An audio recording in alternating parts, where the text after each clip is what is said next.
왜 늦게 왔어? 조금만 빨리 왔어도. 너도 아프지? 아프지? 아프지? 야, 이 나쁜 쌍놈 새끼. 안녕하세요. 흥미로운 이야기를 해주는 남자 곽두필의 시선의 곽두필입니다. 오늘도 준비해온 무서운 이야기가 많으니까 끝까지 들어주시고 구독과 좋아요 부탁드리겠습니다. 자, 그럼 시작해 보겠습니다. 얘는 디올이고요.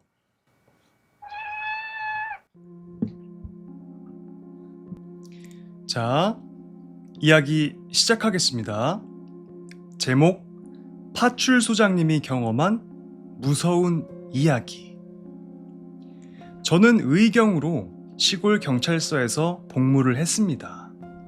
그곳 경찰서 소속으로 정말 열정적인 신앙심을 가지신 파출 소장님이 계셨습니다. 되게 무뚝뚝한 다른 높은 직책의 직원분들과는 달리 의경들한테 정말 친절하시고 맛있는 것도 많이 사주시고 꽃중년 스타일의 미남이시고 해서 의경들 사이에서도 인기가 많았던 분이셨지만 가끔 "너 혹시 교회 다니니? 교회에 오지 않을래? 성경책도 한 번씩 읽어보는 거 좋지 않겠어?" 라는 식으로 의경들을 대상으로 전도 활동을 하셔서 당황하게 만들기도 하셨던 분이었습니다. 일요일에 휴무로 나와 파출 소장님이 다니시는 읍내 교회에 딱 한 번 찾아가 본 적이 있는데, 예배에서 기도를 직접 주재하시기도 하시고 진행도 하시고 찬송도 제일 큰 소리로 부르시고, 아무튼 정말 투철한 기독교인의 이미지를 가지신 분이셨습니다. 파출 소장님의 신앙에는 사연이 있었습니다. 언젠가 읍내와도 무척 멀리 떨어진 시골에서 늦은 밤까지 검문한 적이 있었습니다. 검문을 종료하고 차량에 탑승 대기하였는데 심심풀이로 대원들끼리 서로 괴담을 주고받았습니다. 대개 반은 장난식으로 하는 시시한 이야기들이어서 듣고만 계셨던 파출소장님은 한번 웃으시고는 손가락으로 창밖 멀리 산 아래쪽 저수지를 가리켰습니다. 어두운 밤, 저수지는 그날 육안으로는 보이지 않았습니다. 난 아직도 밤에 저 저수지 근처에는 못 지나가. 평소 밝고 다소 높은 톤의 파출 소장님의 목소리는 낮고 무거웠습니다. 파출 소장님이 순경으로 처음 이곳에 왔을 때 바로 그 지역에서 실종 사건이 일어났습니다. 여중생 하나가 읍내 중학교에서 귀가하지 못했다는 것입니다. 당시 개구리 소년 실종 사건으로 전국이 떠들썩했던 시기였기 때문에 당시 경찰서장은 동원할 수 있는 경찰력을 최대한 동원하여 실종한 여중생을 수색했다고 합니다. 순경이었던 파출 소장님은 여중생이 버스에서 내려 집으로 돌아오는 하굣길을 수색했습니다. 하굣길 인근 논, 밭, 마을들을 수색하고 산간을 뒤지다가 파출 소장님은 일행들하고 떨어지게 되었는데 그만 날이 저물고 말았습니다. 저는 도시에서 나고 자라서 몰랐지만 시골의 밤은 무척 순식간에 찾아온다고 합니다. 특히나 산중에서는 더욱 그렇다고 합니다. 다행히 무전기와 후레쉬를 가지고 있어서 무섭지는 않았다고 합니다. 그때 당시 파출 소장님의 상관이었던 분이 합류하기 위해 저수지 쪽에서 대기하고 있으라고 명령했다고 합니다. 파출 소장님은 후레쉬로 비추며 저수지 쪽으로 조심스럽게 내려갔습니다. 저수지는 정말 깜깜했다고 합니다. 달빛으로 어렴풋이 고요히 빛나는 물빛과 물소리가 왠지 섬뜩했다고 합니다. 대기 장소에 도착했다고 무전을 치는데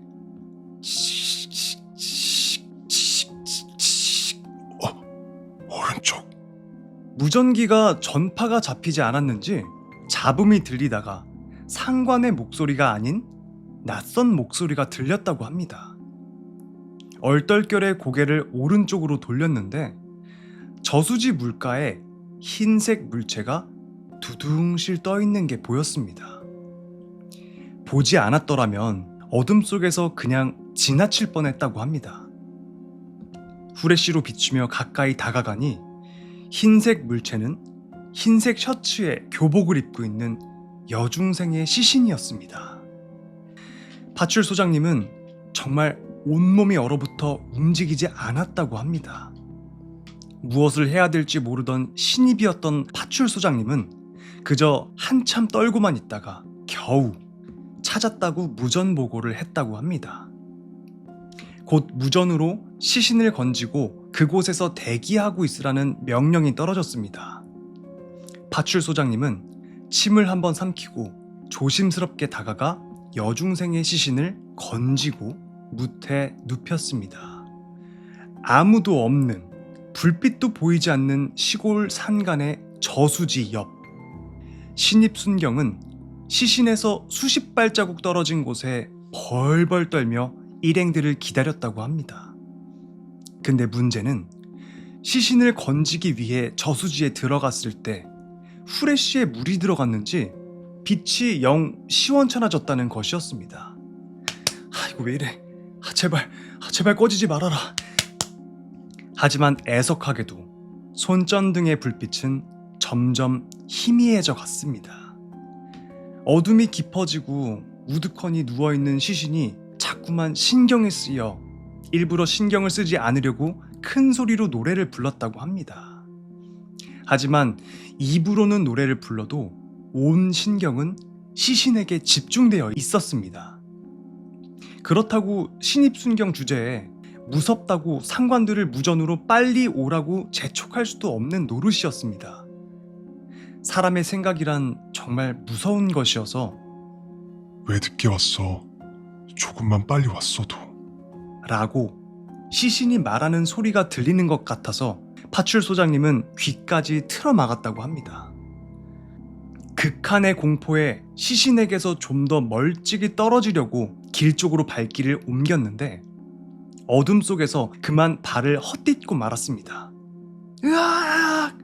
사실 비명을 질렀는지도 기억에 없고 그저 정신없이 산 비탈 아래 바위와 나무 틈으로 균형을 잃은 몸이 마구 굴렀던 것까지만 기억이 난다고 합니다. 눈을 꾹 감고 떴는데 물속에 있는 것 같기도 하고 공중에 붕 뜬 것 같은 기분이 들었다고 합니다. 저 멀리 빛이 보이는데 짧은 단발머리에 교복을 예쁘게 차려입은 여학생이 그곳으로 가는 것이 보이더라고 합니다. 그 학생이구나. 티 없이 깨끗하다는 느낌이 들었습니다. 여학생은 활짝 웃고 있었고 기쁜 것 같았습니다. 그리고 무수히 많은 사람들의 줄이 보였습니다. 근데 사람들한테 때 같은 것이 검은 기름 자국처럼 덕지덕지 묻어 있었는데 그것은 어떤 것은 길바닥에 침을 뱉은 것 같은 사소한 것에서부터 어떤 것은 아내를 손찌검하거나 도둑질 같은 큰 일까지 세상에서 저지르던 죄인 모양이었습니다. 자신의 몸을 보니 자신의 몸에도 그런 검은 기름 같은 것이 잔뜩 묻어 있었습니다. 아무것도 몰랐지만 무서웠죠. 그리고 병원 입원실에서 깨어났다고 합니다. 온몸에 타박상을 입고 머리를 크게 부딪혀 이틀 동안 혼수 상태였다고 합니다. 정말 죽었다가 다시 살아난 느낌이었다고 합니다. 그 전까지 종교에 별로 관심이 없었던 파출소장님은 그때부터 지금까지 정말 열렬히 신앙생활을 시작했다고 합니다. 파출소장님의 이야기를 들은 이후 많은 대원들이 교회에 다니기 시작한 것은 물론 교회 다니게 하려고 거짓말하신 게 아닌가 의심하는 대원들도 있었지만 전 개인적으로 파출소장님의 이야기를 믿는 편입니다. 라는 이야기였습니다. 저수지 그 깜깜한 어두운 그 밤에 하얀색 그 교복을 입은 여자의 시신이 떠올라 있는데 상관이 그거를 건져내와서 우리를 기다리고 있어라고 했대잖아요. 난 그게 가장 무서운 것 같아. 그거 어떻게 들어가서 그거를 건져서 시체를 옆에다 둘 수가 있었을까요? 눈여겨볼 그 점이 사람들이 줄지어 있었다. 아마 그게 저승으로 가는 그 행렬이 아니었을까. 그리고 생전에 죄를 지으면은 검은색 때 같은 게 이렇게 묻나 봐요. 나는 과연 사후세계에서 얼마나 많은 때가 묻어 있을까 궁금하기도 해요. 무서운 이야기였습니다. 자, 다음 이야기입니다. 제목 톡톡 깔깔. 나는 육군사단 신교대 조교였고 교육생들과 무서운 이야기 나누는 걸 좋아했음. 주특기 교육을 위해 이등병 약장은 다들 달고 있어서 크게 무거운 분위기가 아니어서 가능했지. 어쨌든 나는 새로운 교육생들이 들어왔기에 서로 통성명을 하고 친해지려는 목적으로 무서운 이야기를 먼저 했지. 얼추 풀어진 분위기에 혹시 교육생 중에 무서운 이야기를 재밌게 하는 사람이 있다면 상점을 주겠다고 했어. 근데 이야기들이 사실 거기서 거긴 거야. 어딘가 한 번쯤 들어본 그런 이야기 있잖아. 이번 기수도 그저 그렇구만 생각을 했는데 한 교육생이 손을 들더라고. 안경을 썼고 약간 창백하고 기가 약해 보였어. 약간 괴짜가족 진에 안경 씌우고 거기서 창백한 느낌이랄까? 그래서 이야기를 하라 했지. 그 친구는 생긴 대로 기가 약해서인지 가위를 잘 눌렸대. 그날은 자기 방에서 불 다 꺼놓고 책상 의자에 앉아 스탠드만 켜놓고 공부 중이었대. 어두운 방에 딱 자기 책상만 밝은 상태인 거야. 그러다가 깜빡 잠이 들었대. 책상에서 졸고 있는데 손톱으로 벽지를 때리는 소리 있지? 그런 소리가 들리더래. 근데 그때는 가위가 아니고 귀찮아서 안 움직였대. 자주 이상한 일을 겪으니까 내성이 생긴 거지. 근데 톡톡톡톡톡톡 거리던 소리가 점점 커지더니 톡톡톡톡톡톡톡톡톡 갑자기 미친 듯이 치더래. 이제야 무서워진 교육생이 눈을 뜨자 톡톡톡 거리는 소리에 거리는 소리까지 더해지더란다. 그러나 방은 어두웠고 이때 스탠드가 꺼져 있다고 했는지는 솔직히 기억이 안 나. 전역한 지 좀 돼서. 아무튼 어두운 방이었지만 동선은 익숙할 거 아니야? 자기 방이니까 말이야. 이제 머릿속으로 동선을 그리고 바로 움직였대. 방을 나오자 소리가 안 들리길래 안도를 한 건지 스스로 한심하다 생각을 하며 방 건너편에 있는 화장실로 갔대. 문틈이 살짝 열려 있는데 유난히 까맣길래 뭐지? 하고 문틈을 보니 문틈 꼭대기에 사람 눈이 내려보고 있는 거야. 그래서 걔는 뒤로 자빠졌대.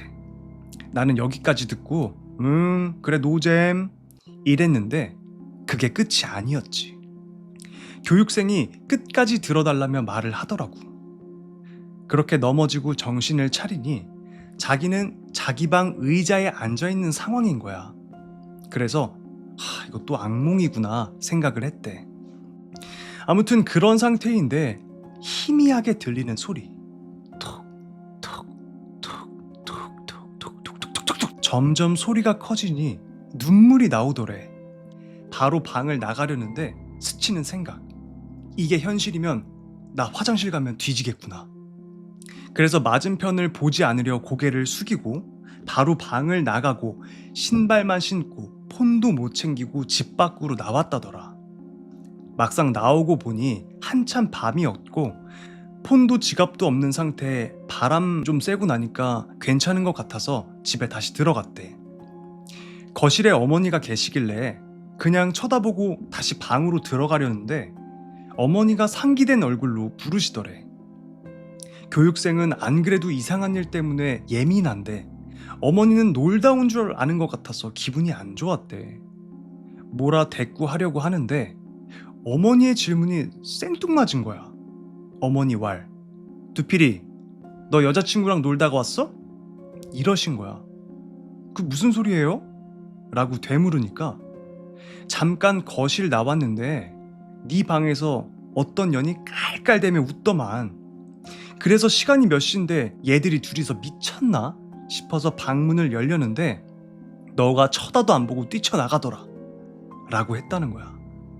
교육생은 나만 겪은 게 아니구나 하고 놀랐대. 그런데 뒤에 말을 듣고 다리가 풀려 주저앉고 말았대. 어머니가 말하시길, 근데 네 뒤에 머리칼 휘날리며 따라 나가네, 걔 누구니? 라는 이야기였습니다. 귀신이 붙었네. 붙어서 따라갔던 거야. 웃고 있는 귀신이 정말 무섭다고 합니다. 그 괴롭힐 거를 계속 생각하니까 그 웃음이 저절로 나오는 거래. 자, 다음 이야기입니다. 제목 원피스. 제가 고등학교 2학년일 때 여름에 있었던 일입니다. 저는 집안 사정으로 인해 학교에서 돌아오면 밤 11시까지 아버지가 혼자 운영하시는 치킨집에서 일을 돕고 있었습니다. 그날 역시 밤 11시에 일을 마쳤는데 날이 너무 더워 가게 오토바이를 타고 산으로 바람을 쐬러 올라갔습니다. 지금 생각해보면 정말 겁도 없이 그런 짓을 했던 거죠. 저희 동네에는 산 쪽에 예비군 훈련장이 있어서 길이 포장되어 있었습니다. 훈련장 입구 조금 못 미친 곳에는 약수터가 있었고 그 바로 밑에는 큰 고목이 있었습니다. 그리고 그 옆에는 이름 모를 무덤이 한 구 있었죠. 저는 약수터 근처에서 오토바이에 걸터 앉아 바람을 쐬고 있었습니다. 그런데 이유도 없이 온몸에 오한이 들며 누군가 저를 쳐다보는 것 같은 느낌이 들었습니다. 순간 무서워진 저는 돌아가려고 준비를 하기 시작했습니다. 그런데 문득 나무에 무언가 걸려있는 것이 보였습니다. 무엇인가 싶어 유심히 바라보니 하늘색 바탕에 흰 물방울 무늬가 수놓아진 원피스가 걸려있는 것이었습니다. 저희 동네는 산 아래에 있고 산 부근에는 민가 한 채 없었는데 말입니다. 이상하다는 생각이 들었지만 이미 온몸에 소름이 끼친 상태였기 때문에 저는 더 이상 견디지 못하고 산을 내려왔습니다. 하지만 산을 내려온 뒤에도 그 원피스가 마음에 걸렸던 저는 아버지께 혹시나 하고 그에 관해 여쭤보게 되었습니다. 네, 방금 산에 갔다 이상한 거 봤다. 뭐? 그 산에 그 무덤 옆에 나무 하나 있다 아이가. 거기 나뭇가지에 웬 원피스 하나 걸려있던데 뭔지 아나? 그러자 아버지는 조금 놀란 기색을 보이셨습니다. 원피스? 무슨 색이던데? 하늘색인가? 파란색의 흰 물방울 무늬던데. 근데 거기 가로등도 없어서 깜깜할 낀데 니 왜 그걸 봤노? 그러고 보니 그랬습니다. 그곳은 산이라 가로등이 전혀 없어 올라갈 때도 오토바이 라이트를 켜지 않으면 아무것도 보이지 않았었습니다. 하지만 저는 산에 올라와서는 오토바이의 시동을 꺼놓고 있었고 라이트도 꺼져 있었습니다. 결코 그것이 원피스였다는 것, 그리고 색이나 무늬는 못 보는 것이 정상인데 너무나도 정확히 봤던 거죠. 그 사실에 놀라 제가 멍하니 넋을 놓고 있는데 아버지께서 놀라운 사실을 말해주셨습니다. 거참 신기하네. 사실 오늘 낮에 그 나무에다 목매달아 죽은 여자가 있었거든. 그 여자가 입고 있었던 게 그 색깔의 그 무늬인 원피스였는데 네 학교에 있었을 땐데 네 혹시 학교에서 땡땡이 까고 산에 숨어있던 거 아닌가? 저는 그 말을 듣고 말로는 표현할 수 없을 정도의 오한과 소름을 느꼈습니다. 저는 그 시간에 학교에 있었던 것입니다. 도대체 제가 봤던 것은 무엇이었을까요? 지금 와서 드는 생각이지만 그때 느꼈던 시선은 아마 그 여자의 영혼이 저를 보고 있었던 것 같습니다. 라는 이야기였습니다. 왜 귀신들은 그렇게 쳐다보고 있을까? 뭔가 할 말이 있으면 하지. 불 하나 없이 껌껌한 산속이 정말 어두운 거 여러분 혹시 아세요? 나무 위에 있었던 원피스가 선명하게 눈에 들어왔다는 거예요. 그럴 수가 있나? 당연히 그건 귀신이었겠죠. 자, 다음 이야기입니다. 제목 수초. 때는 지금으로부터 25년 전쯤, 우리 외삼촌께서 수영에 타고난 끼가 있으셔서 수영 선수를 준비 중이셨다고 합니다. 그러던 어느 날 교회 캠프로 강원도의 어느 강을 갔다고 합니다. 외삼촌 친구들이랑 얕은 물 주변에서 놀다가 저 멀리서 뭐가 보인다고 외삼촌께서 그러시면서 내가 가보고 올 테니까 너희 잠깐 놀고 있어봐 하시면서 저 멀리 깊은 곳을 향해 수영해서 가셨다고 합니다.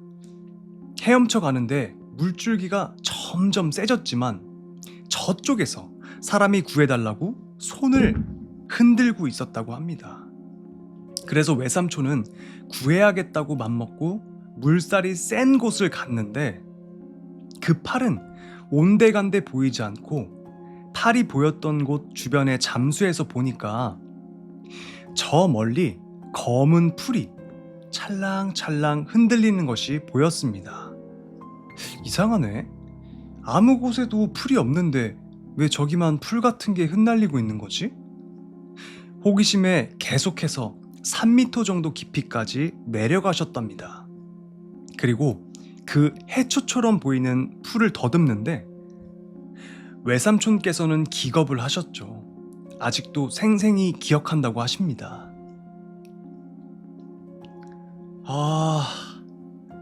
진짜 무섭다. 부릅뜬 두 눈으로 차갑고 기분 나쁜 미소로 자신을 빤히 쳐다보고 있던 그 모습을 외삼촌께서는 막 당황스러워서 눈에 눈물이 고였고 캠프 일동들에게 돌아가 저기 어떤 물귀신이 있다고 엉엉 울면서 말하셨답니다. 그래서 경찰에 신고한 결과 그곳에서 실종된 여성 피해자는 없다고 판정되었고 조사한 결과 아무런 시신도 발견하지 못했다고 합니다. 지금은 많은 세월이 흘러서 외삼촌께서는 중년 남성이 되셨지만 지금도 그 팔로 자신을 부르던 동작이 생생하답니다. 라는 이야기였습니다. 항상 하는 말이지만 물귀신들은 성불을 못한대요. 성불을 하려면 자기 자리에 누군가를 메꿔놓고 성불을 해야 된다고 합니다. 그래서 필사적으로 누군가를 끌고 오는 거야. 자기 자리에 놓고 자기는 성불하려고. 그래서 물귀신이 무섭다고 합니다. 자, 다음 이야기입니다. 제목 데려갈 수 있었는데. 저는 지금 남자친구와 같이 살고 있고 남자친구와 저는 보통 사람들과는 다르게 영체를 볼 수 있는 힘이 있습니다. 이건 타고난 건지 후천적으로 생기는 건지는 잘 모르겠지만 저희 가족 중에도 저처럼 형체를 볼 수 있는 사람이 여럿 있습니다. 무당의 핏줄인가? 어머니는 꿈 쪽으로 대단히 민감하셔서 미래에 관한 꿈을 쪽집게처럼 잘 맞추시고 아버지는 가끔 영체와 마주치고 대화도 하십니다. 저는 어머니와 아버지 두 분의 능력을 모두 물려받은 것 같고요. 제 남자친구는 영을 본다기보다는 느낀다고 하는 편이 더 맞을 것 같네요. 그 영의 기운이 웬만큼 강하지 않으면 존재조차 느끼지 못한다고 합니다. 그 대신 저에겐 없는 능력을 가지고 있더라고요. 저는 영에 대해 겁이 있는 편인데 남자친구는 제가 영을 보고 겁을 먹으면 저와 손을 잡는다거나 끌어안는 등 신체 접촉을 통해 제가 봤던 영을 몰아낼 수 있습니다. 아무튼 저와 제 주변의 사람들은 이런 능력을 가지고 있다는 것을 말씀드리고 이제 이야기를 시작하려 합니다. 이 일을 겪은 것은 올해 2월 말쯤이었습니다. 저와 남자친구는 같은 회사에 다니고 있는데 다음 날이 휴무였고 워낙 피곤했던 터라 둘 다 골아떨어져 있었죠. 그런데 새벽 3시쯤이었을까요? 저는 밤기가 밝은 편이라 깊게 자던 도중에도 소리가 들리면 쉽게 잠에서 깹니다. 그날도 어떤 소리를 듣고 잠에서 깨어났죠. 마치 사람의 손톱으로 방바닥의 장판을 수없이 두드리는 것 같은 소리였습니다. 힘겹게 눈을 뜨자 눈 앞에는 한 여자가 긴 머리를 늘어뜨리고 엎드린 채 땅을 손톱으로 두드리고 있었습니다. 제가 그 모습을 인식하자마자 여자는 고개를 돌려 저를 쳐다봤고, 저는 어둠 속에서 여자와 눈이 마주침과 동시에 가위에 눌렸습니다.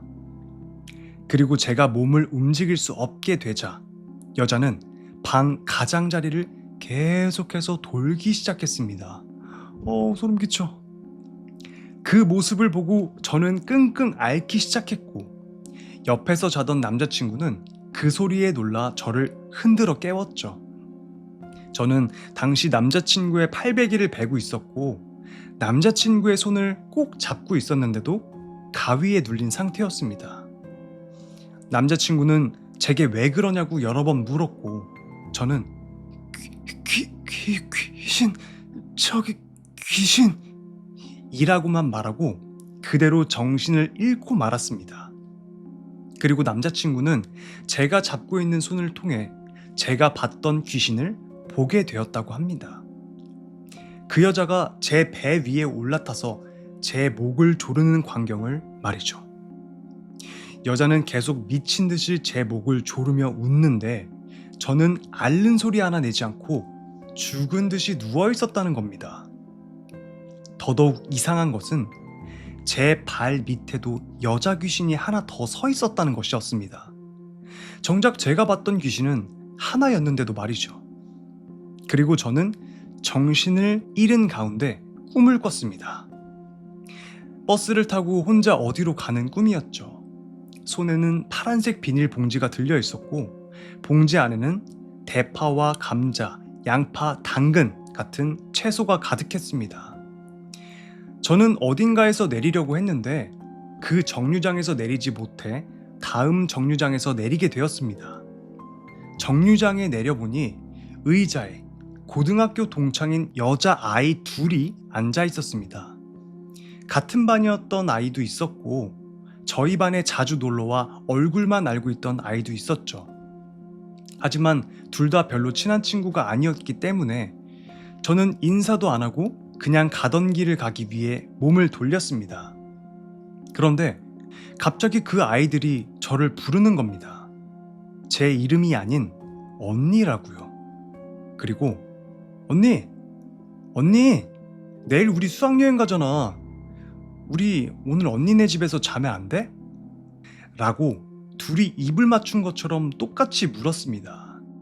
저는 남자친구와 함께 살고 있기 때문에 당연히 안 된다고 생각했죠. 그래서 안 될 것 같은데? 라고 딱 잘라 말했습니다. 그러자 여자아이들은 아무 말도 하지 않고 그 자리에 우뚝 섰습니다. 그리고 제 뒤에서 아쉽다. 데려갈 수 있었는데. 라고 말하는 겁니다. 저는 깜짝 놀라 뒤를 돌아봤습니다. 하지만 어찌된 영문인지 그 둘은 이미 사라진 후였고 저는 잠에서 깨어났습니다. 눈을 뜨니 아침이었고 곁에 있던 남자친구가 간밤에 있었던 일을 이야기해줬죠. 저는 그냥 남자친구의 손을 잡고 있다 가위가 풀리자 조용히 잠들었다고 합니다.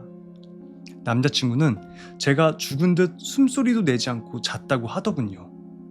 그리고 제가 자는 동안 2시간 가까이 귀신들과 싸웠다고 합니다.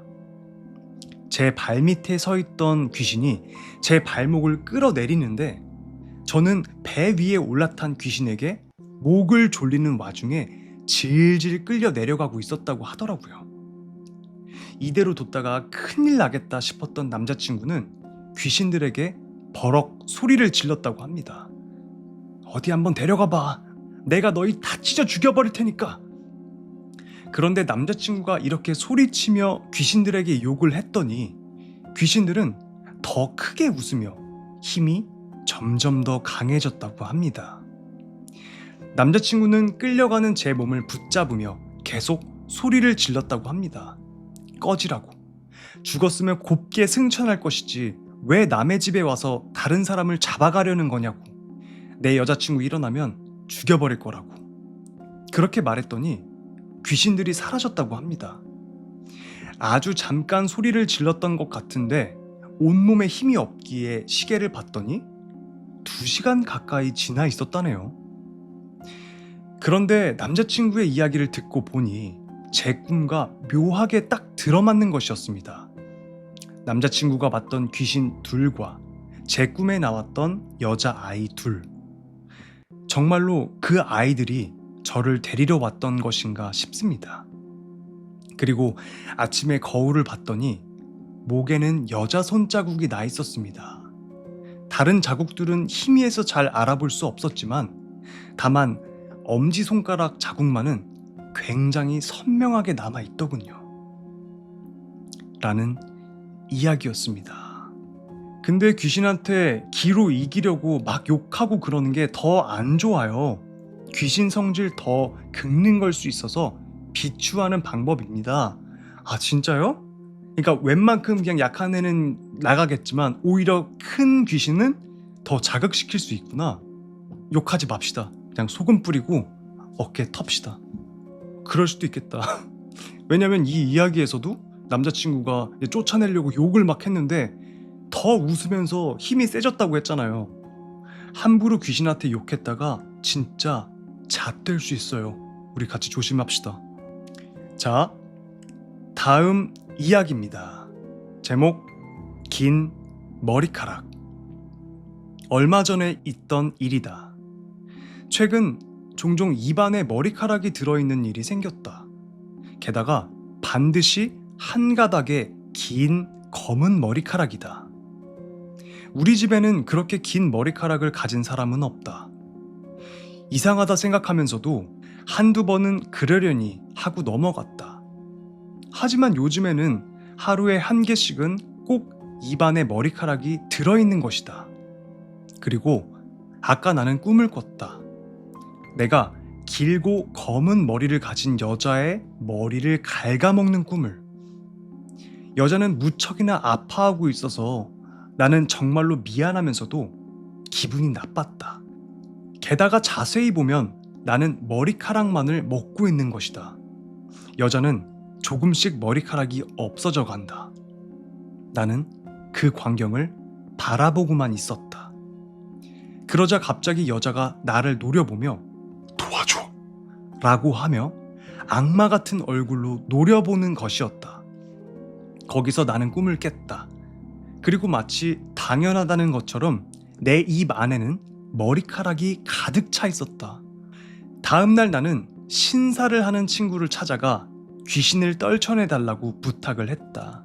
아, 일본 이야기인가 봐요. 의식 도중에 나는 정신을 잃고 있었기 때문에 기억은 전혀 나지 않는다. 정신을 차린 후에 친구에게 어떤 귀신이었어?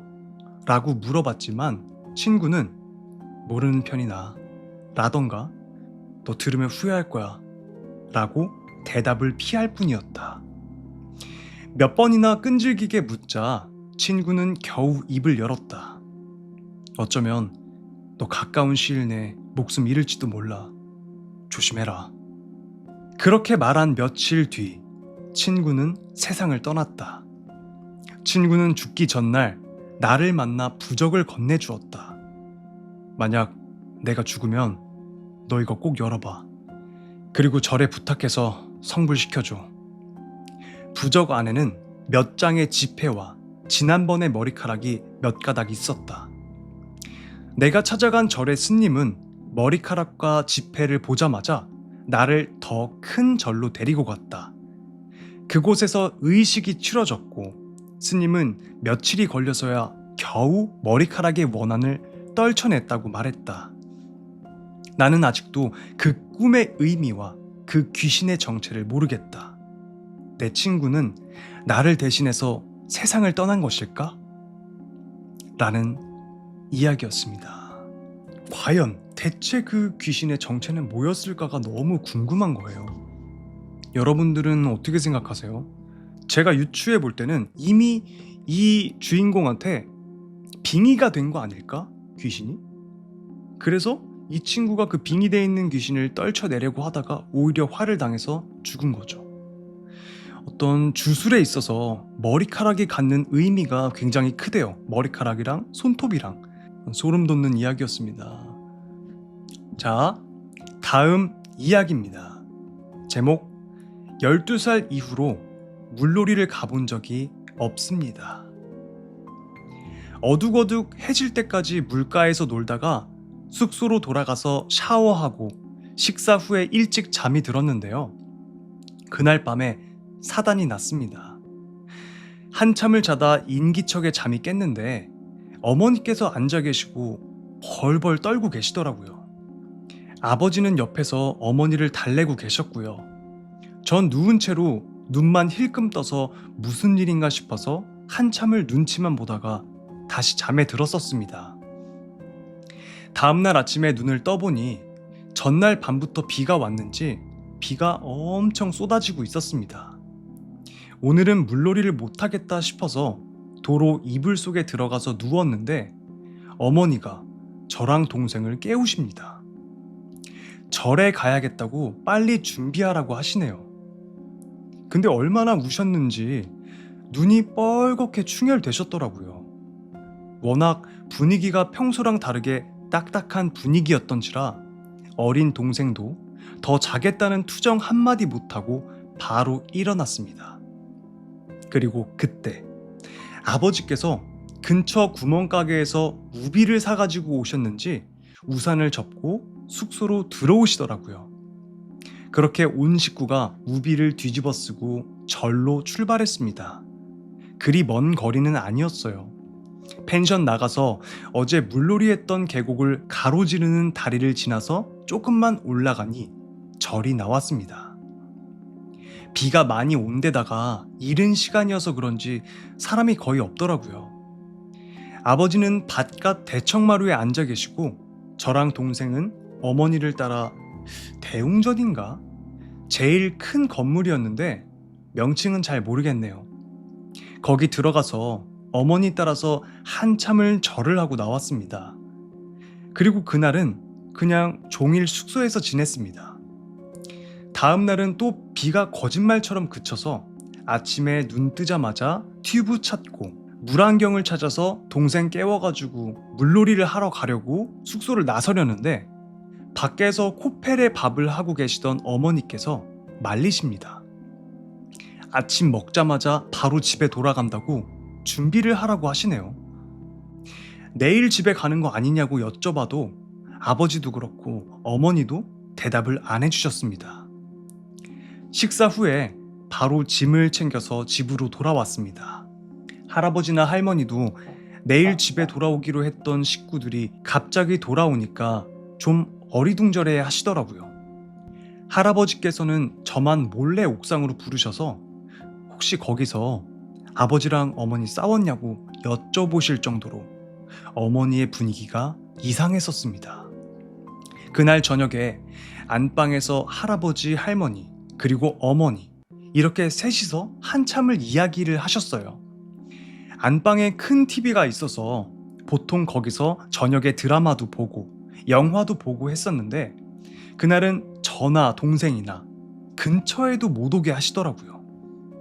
그래서 저희 둘은 아버지랑 같이 작은 방에 있었습니다. 그날 잠이 들었는데 저는 안방에서 할머니, 할아버지랑 동생은 옆방에서 부모님과 같이 잠을 잤었습니다. 근데 그날은 할머니께서 밤 늦게 외출을 하시더니 제가 잠이 들 때까지 집에 돌아오시질 않으셨었어요. 한참을 자다가 누가 흔들어 깨우길래 잠이 깼는데 할머니가 절 깨우고 계시더라고요. 동생도 어머니가 깨웠는지 벌써 나와서 마루에 꾸벅꾸벅 졸고 있었고요. 할머니께서 저랑 동생을 데리고 마당을 지나서 대문 바로 앞까지 데리고 나가시더니 대문을 등지고 서라고 하시네요. 그때가 동틀녘이었어요. 지금 생각해보니 대충 한여름이고 해가 뜰락말락하는 시간대였으니 대충 새벽 4시에서 5시 정도가 아니었을까 싶네요. 아무튼 그렇게 서 있는데 할머니께서 아까 집에서 나오시면서 한 바가지 가득 왕소금을 퍼오시더니 그걸 저랑 동생 뒤통수에다 대고 뿌리시네요. 상의 옷 속에도 뿌리시고 바지 속에도 뿌리시고 구석구석 뿌리시더니 또 한참을 세워두십니다. 그러다 이제 됐다고 들어가자고 하시길래 다시 들어가서 한나절 늘어지게 자다가 점심때나 되어서 일어났네요. 아까 왜 그러셨냐고 여쭤봐도 아무도 대답을 안 해주셨어요. 할아버지도 그렇고 아버지도 그렇고 강가나 바닷가에 텐트 치고 밤낚시 하시는 걸 굉장히 좋아하셨었거든요. 저도 가끔 같이 가면 밤에 텐트 안에서 안성탕면 코펠에다 끓여서 같이 후후 불면서 먹고 했던 것도 기억이 나는데 그 이후로는 한 번도 낚시를 가신 적이 없으세요.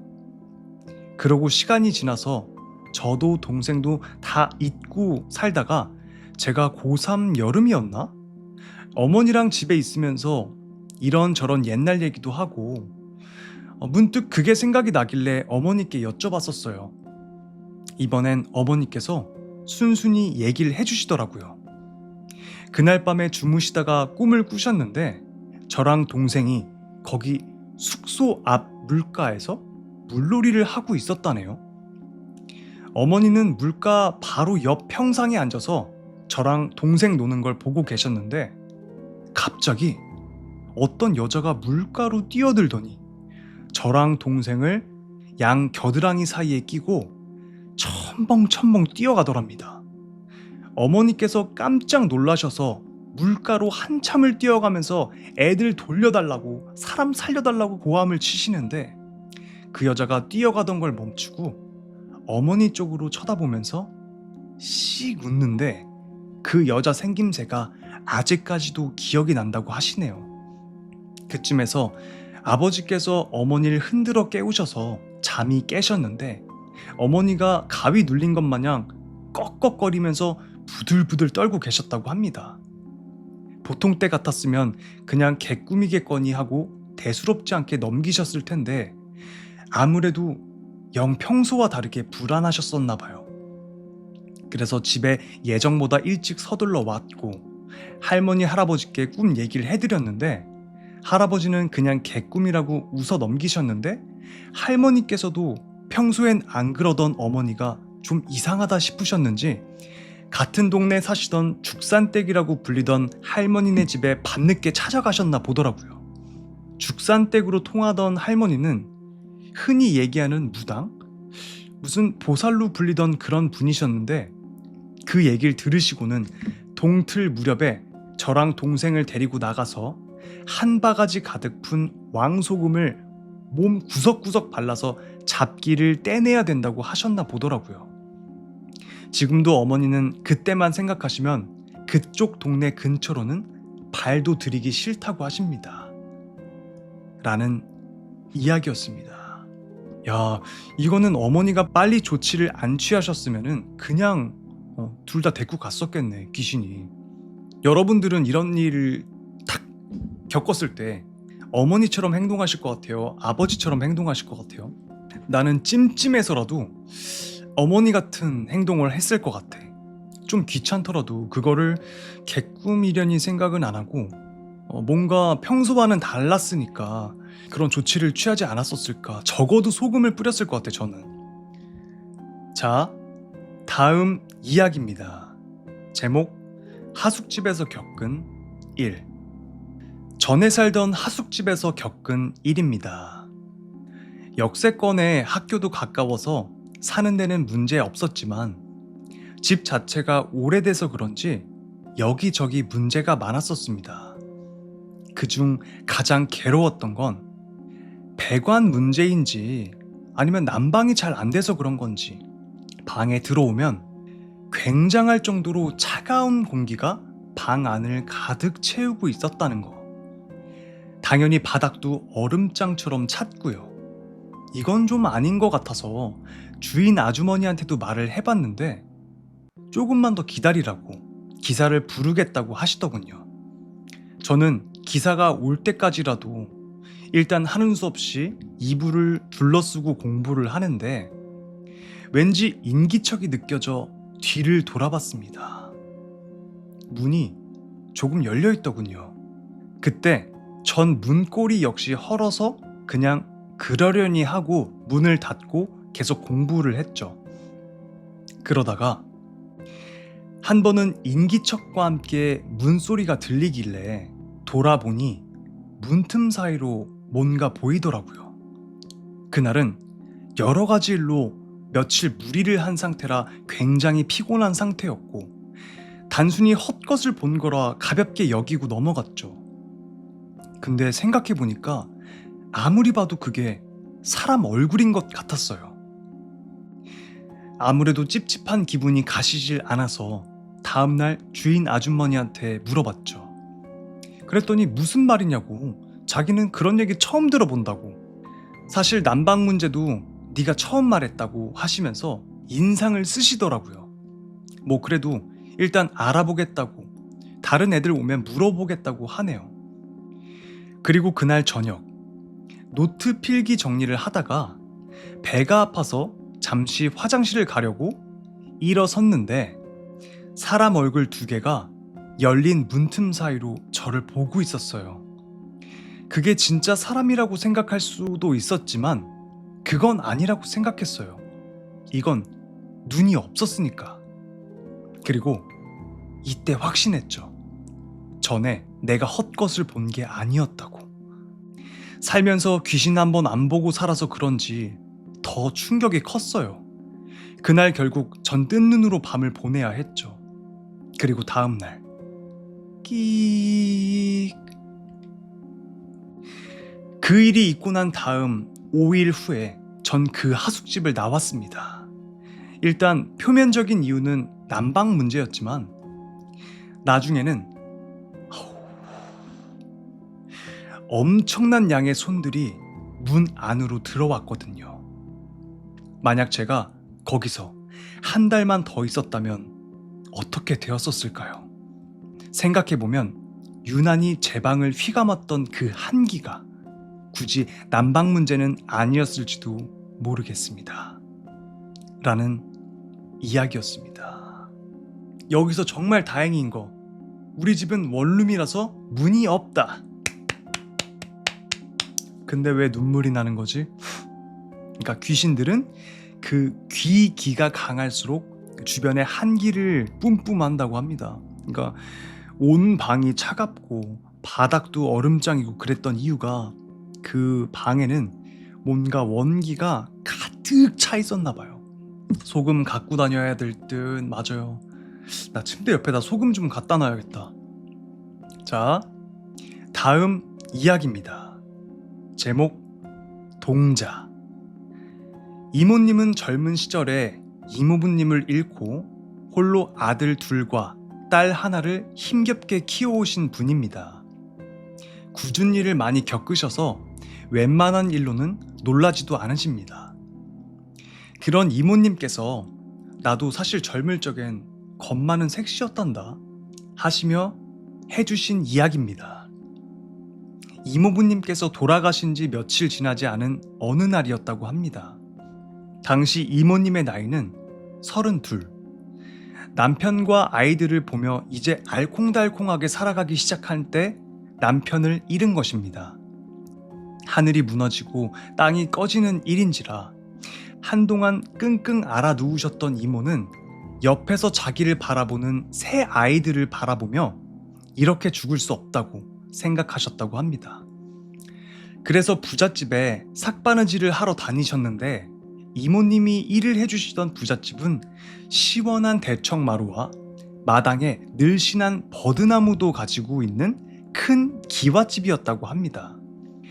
부잣집에선 이모님께 식모로 아이들을 데리고 들어오라고 했지만 국군 중령의 아내가 다른 집에서 식모를 할 수 없다고 생각해 거절했고, 그런 꼿꼿한 태도가 주인 아주머니의 마음에 들어 아주머니의 집에서 나오는 바느질거리부터 주변 사람들의 일까지 모두 주선을 해주셔서 점점 돈을 모을 수 있게 되었다고 합니다.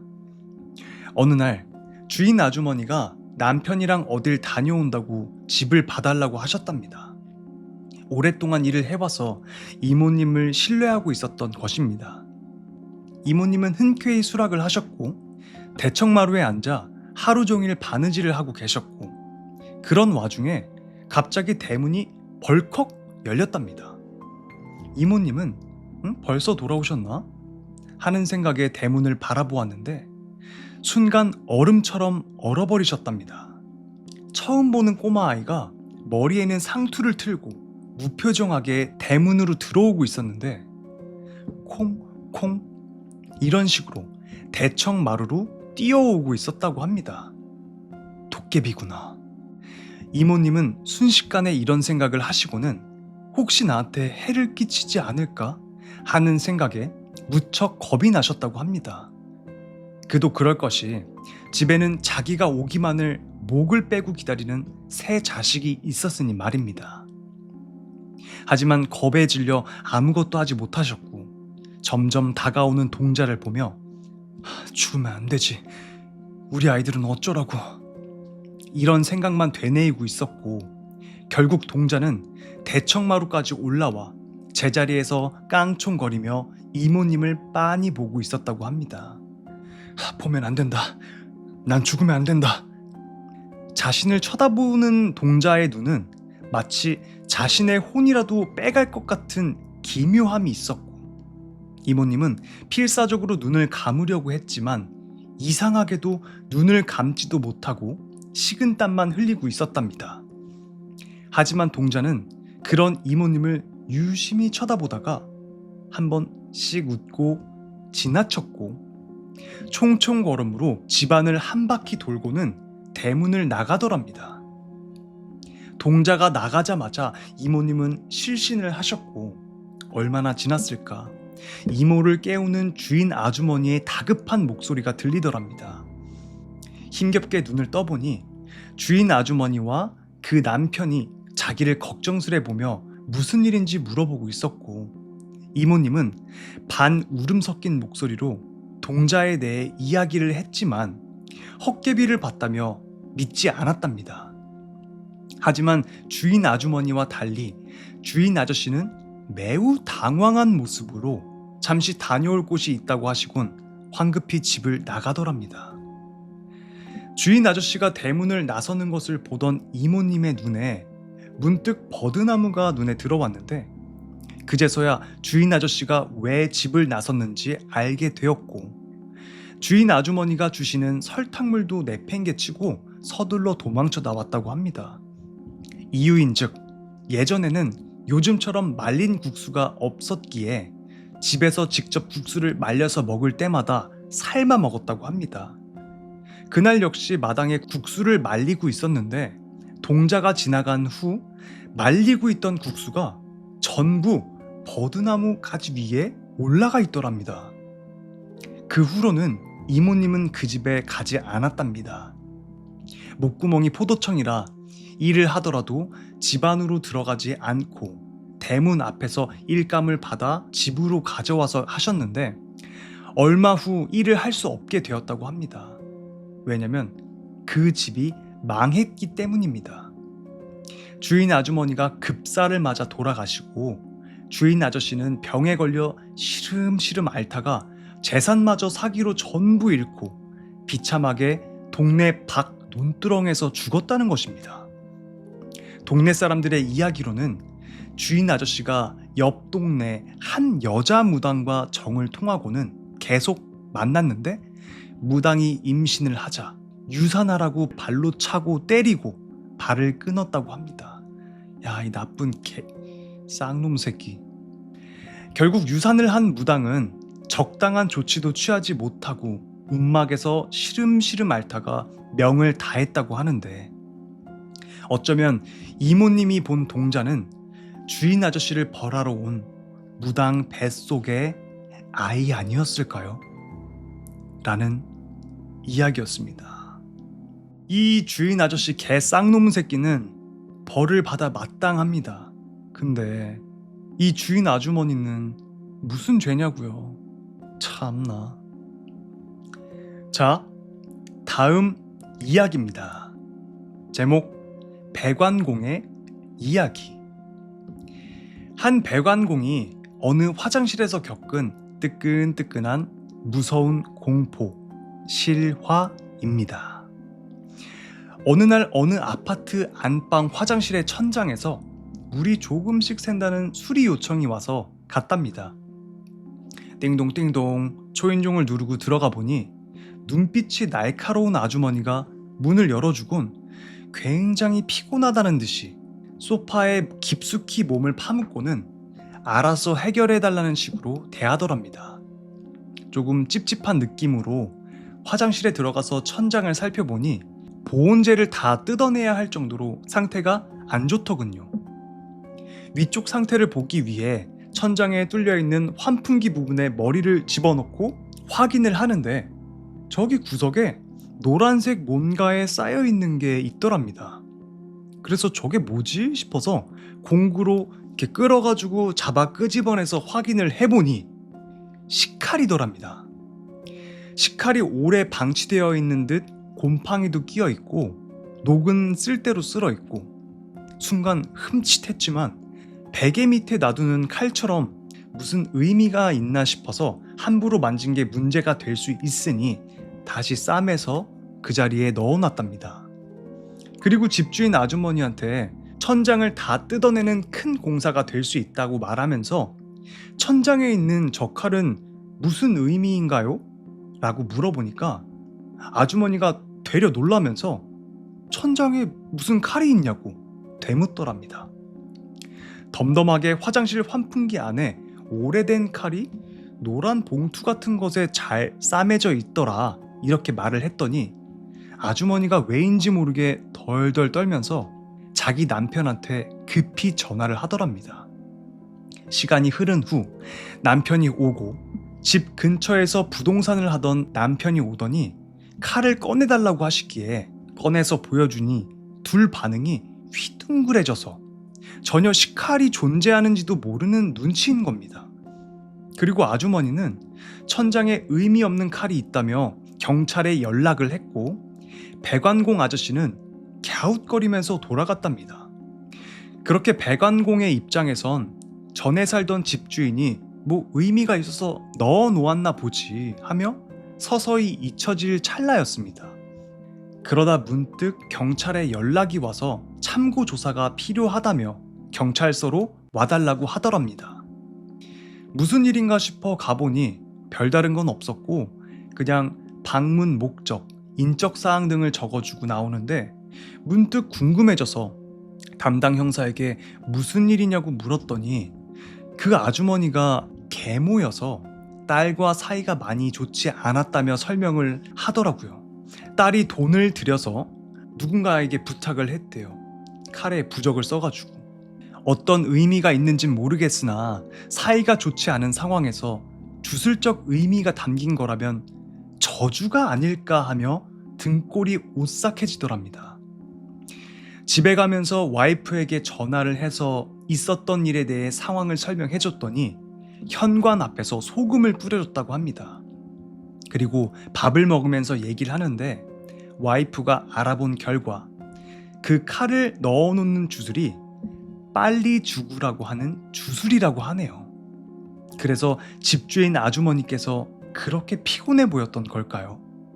역시 귀신보다 무서운 건 사람이라고 한 번 더 깨닫는 순간이었습니다. 라는 이야기였습니다. 새 엄마를 빨리 죽이려고 이 딸이 아빠 엄마 몰래 그 화장실 천장에다가 그 주술을 해놓은 거네요. 비방이라고 하는 거예요.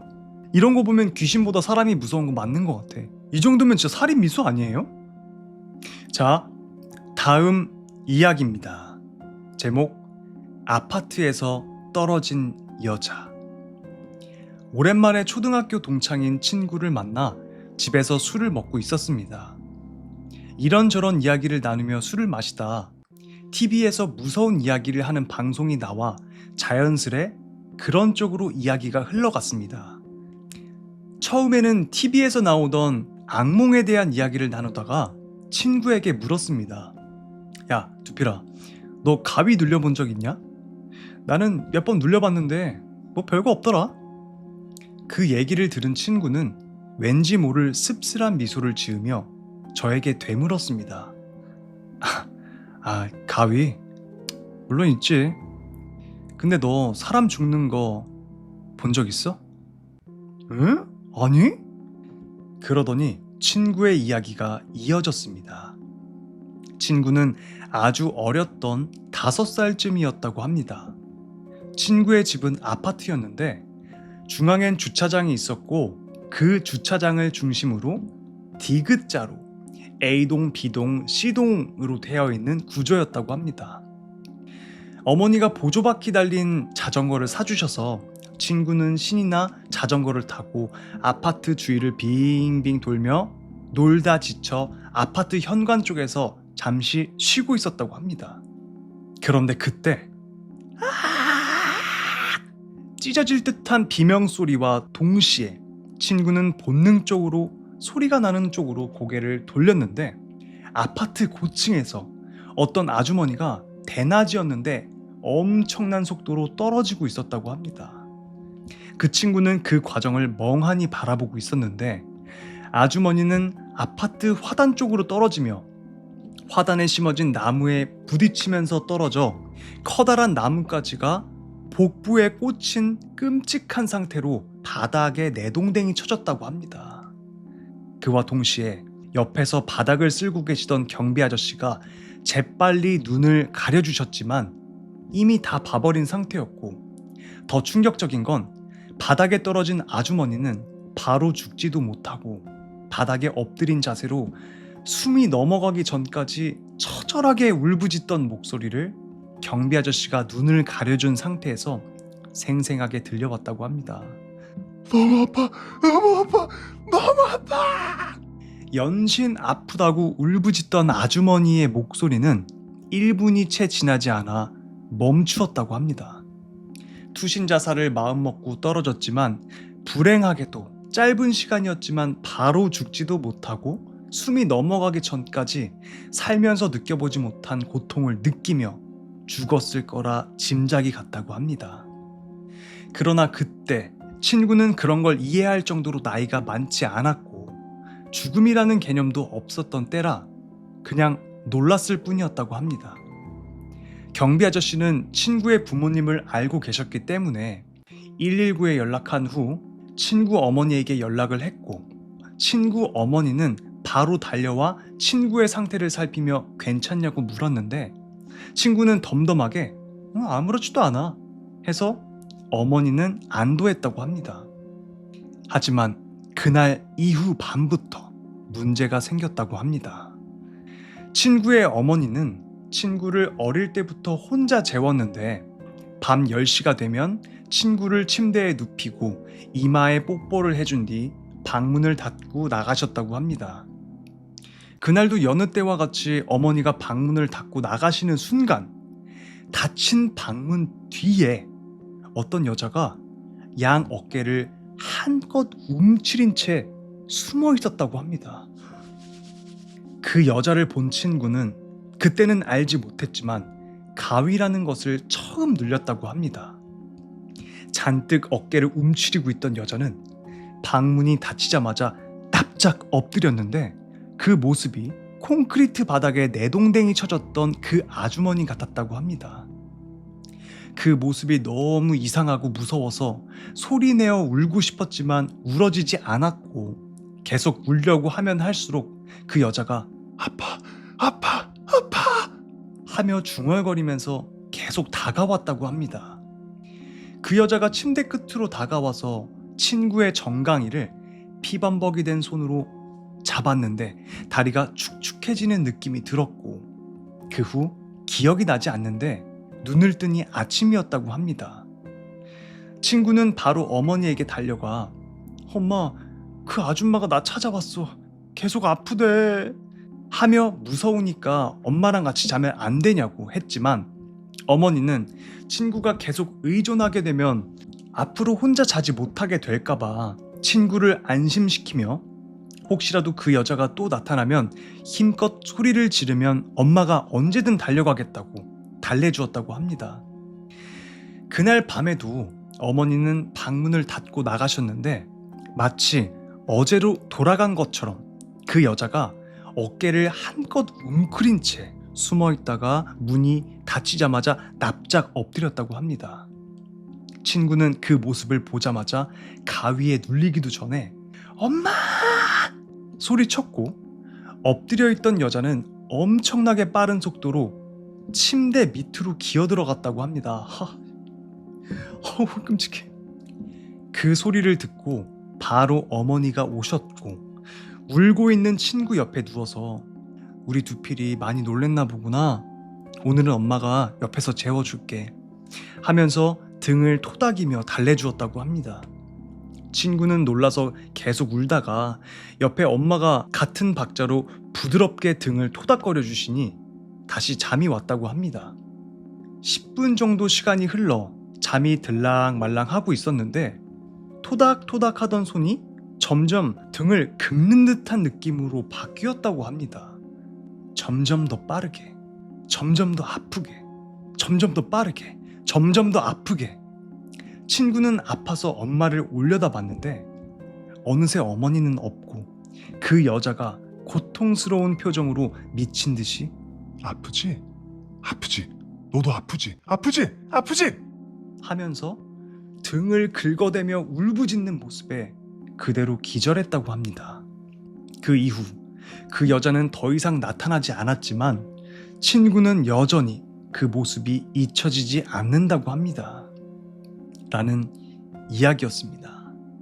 아이가 굉장한 트라우마가 박혔나 보다. 귀신도 귀신이지만 그러니까 어릴 때 왜 그 19세 영화나 이런 거 나이 제한을 두는 이유가 이런 트라우마가 강하게 박힐 수 있어서 그런 것 같아요. 그 5살 난 애가 얼마나 충격이었겠어. 물론 아무것도 모른다고 쳐도 즉사한 것만 봐도 무서울 텐데 살아서 버둥버둥거리는 걸 봤으니 이 사람은 아마 평생의 트라우마가 생기지 않았을까. 죽은 시체와 눈이 마주치거나 하면 이게 들러붙는다는 그런 말이 있어요. 그러니까 어쨌든 자살을 선택했다는 거는 어떤 한이 서려 있기 때문에 뛰었던 거 아닐까요? 그러니까 좋은 상태가 아니겠지. 그러면서 처음 눈이 마주친 사람한테 강하게 들러붙었나 봐. 그 아줌마 귀신이. 자, 다음 이야기입니다. 제목 군대 분신사바. 군대에서 복무했을 때 귀신이 많이 나온다는 해안 매복작전 지역에서 겪었던 일입니다. 그날은 저희 분대가 해안 매복을 다른 소대의 소대장님과 함께 투입됐습니다. 원칙적으로는 같은 소대의 간부와 함께 가야 했지만 가끔 소대장님들과 근무 일정이 안 맞는 경우에는 다른 소대의 소대장님과 나가는 경우도 종종 있었습니다. 그날은 소대장님은 듣고 있고 저는 통신병 선임과 귀신 얘기를 열심히 하고 있었습니다. 한참을 듣고만 있던 소대장님이 야, 김일병, 너도 무서운 얘기 좋아해? 하면서 자기의 이야기를 해주는데 소대장님은 자기도 이런 쪽으로 좀 촉이 있다며 특히 분신사바 같은 거 하면 엄청 잘 된다고 혼자 해도 분신사바가 될 정도라면서 자랑 아닌 자랑을 했습니다. 경계를 서면서 조용조용 수다를 떨며 놀고 있었는데 저는 작전에서 갑작스레 빠지게 됐습니다. 제가 빠지고 다음날 오후에 매복 근무자들의 취침이 끝나고 내무실에 볼 일이 있어 들어갔는데 분위기가 좀 이상했습니다. 그래서 무슨 일인가 하고 선임에게 물어보니 선임은 어제 몰래 종이를 챙겨서 소대장님과 분신사바를 했다고만 말을 하고는 더 이상 말을 해주지 않았습니다. 그래서 마침 소대장님이 지나가시길래 어제 분신사바 하셨다고 들었다고 말을 걸었는데 소대장님은 정색을 하면서 진짜 장난 아니었다고 절대로 거기서 분신사바 같은 거 하지 말라고 신신당부를 하셨습니다. 그래서 무슨 일인가 궁금해져 무슨 일이 있었는지 말해달라고 부탁드렸습니다. 소대장님은 어제 다들 어떤지 궁금해해서 철수하기 전에 잠깐 분신사발을 했다고 합니다. 그 바닷가 쪽이 기가 세서 다들 다닥다닥 붙어서 분신사발을 시작했는데 누가 왔냐고 물으니 동그라미로 갔고 여자냐고 물으니 또다시 동그라미로 갔다고 합니다. 나이를 물어보니 20이라고 적어주자 다들 환호성을 질렀는데 소대장님한테 나이 어린 귀신은 한이 깊다며 혼이 났습니다. 소대장님은 병사들을 진정시키고 슬슬 긴장하고 있는데 분대장이 자꾸 무릎이 아프다고 했지만 다들 다닥다닥 붙어서 쪼그려 앉아 있는 데다가 원래 무릎이 좀 안 좋은 사람이라 그냥 무시하고 분신사바에 집중하고 있었답니다. 왜 죽었냐? X. 왜 죽었는지 모르는 거냐? 동그라미. 뭔가 억울한 것이 있냐? X. 모르는 거냐? 동그라미. 그럼 뭐하러 왔냐? X. 뭐하러 왔냐 물어봤는데 X로 가서 이상하다는 생각에 그럼 너가 온 게 아니라 우리가 온 거냐? 동그라미. 그때부터 다들 술렁이기 시작했고 특히 그곳에서 매복하던 지휘조는 귀신이랑 한 곳에 있었다며 다들 패닉 상태에 빠졌다고 합니다. 다시 질문을 시작했는데 너의 자리에 와서 미안하다. X. 이 자리에 있는 게 괜찮냐? 동그라미. 그럼 우리에게 할 말이 있냐? 라고 물었는데 갑자기 볼펜이 무릎이 아프다고 하던 분대장 쪽으로 선을 쭉쭉쭉쭉 그었다고 합니다. 뭔가 분위기가 이상하다고 느낀 소대장님은 저쪽에 있는 거냐? X. 너 말고 다른 존재가 또 있냐? 동그라미. 그럼 그 존재가 무릎 위에 앉아있냐? 동그라미. 그거 말해주려고 온 거냐? 동그라미. 그걸 들은 소대장님은 뭔가 위험하다는 생각이 들었고 더 이상 여기에 있으면 안 될 것 같다는 느낌에 모두 철수 준비를 시켰다고 합니다. 병사들은 철수 준비를 하는 사이 소대장님은 마지막 질문을 했다고 합니다. 우리 지금 빨리 도망쳐야 하냐? 동그라미 동그라미 동그라미 동그라미 동그라미. 그 질문에 종이가 다 찢어질 정도로 동그라미가 그려졌고 깜짝 놀라 분신사바의 마무리도 못하고 미친 듯이 뛰쳐나왔다고 합니다. 그 뒤로 그곳에서 절대로 분신사바를 하지 말라고 했고 귀신 이야기도 귀신들이 자기 이야기를 하면 주위로 몰려든다고 하니 금지시켰습니다. 라는 이야기였습니다. 분신사바 같은 거를 왜 해요? 귀신을 불러서 좋은 게 하나도 없잖아요. 왜 부르는 거야? 귀신들이 자기 이야기를 하면 주위로 몰려든다고 하지 말라고 금지시켰습니다. 그럼 전 어떻게 해요? 나 이제 어떡하냐? 나는 매주 이 밤에 무서운 이야기를 하는데 그러면 내 방에는 지금 귀신들의 파티가 소금 뿌려야지. 뒷목이 뻣뻣해지는 것 같아. 허브솔트도 되나? 어깨 한번 털고 갑시다. 귀신 한번 털어주고 이야기 계속됩니다. 자, 다음 이야기입니다. 제목 조깅하던 아저씨 귀신. 저희 집은 걸어서 30분 거리에 전철역이 2개 있습니다. 역세권이네요. 한 곳은 시가지를 가로질러 길이 나 있고 다른 곳은 정말 허허벌판에 논이 펼쳐져 있었어요. 보면 뭔가 컨츄리한 기분이 들고 힐링되는 느낌이긴 한데 이 길이 저녁에는 가로등도 하나 없이 그냥 암흑천지입니다. 주변에 차도도 없고 그냥 무작정 적막합니다. 가끔 개 짖는 소리나 나고 주로 버스 타고 갈 때는 시가지를 가로질러 가는 역으로 가고 걷거나 자전거를 탈 때는 논을 가로질러서 가요. 탁 트여 있어서 걷거나 자전거 탈 때는 좋거든요. 2012년이었을 거예요. 그해 여름에 유난히 비가 많이 왔었는데 아침에 비가 안 와서 자전거를 타고 논길로 신나게 달렸습니다. 그리고선 하루 일과를 마치고 다시 역으로 돌아왔는데 해가 다 지고 달이 뜬 건지 아니 먹구름에 가린 건지 무척이나 껌껌하더라고요. 심지어 길에 가로등도 하나 없었어요. 20대 초반이었던 때라 겁대가리를 상실했는지 좀 무서웠지만 뭐 별일 있겠나 싶어 자전거를 타고 논길로 집에 가고 있었습니다. 이게 논길이지만 나름 포장을 해놔서 상행, 하행으로 콘크리트 길이 2개가 있었습니다. 그래서 한 길로 쭉 달리고 있는데 웬 아저씨가 맞은편 길에서 조깅을 하고 있더라고요. 그래서 그런가 보다 하고 가는데 왜 그런 느낌 있잖아요. 뭔가 소름 끼치고 공기가 차가운 느낌. 전부터 공포물들을 읽으면 한기가 느껴졌다.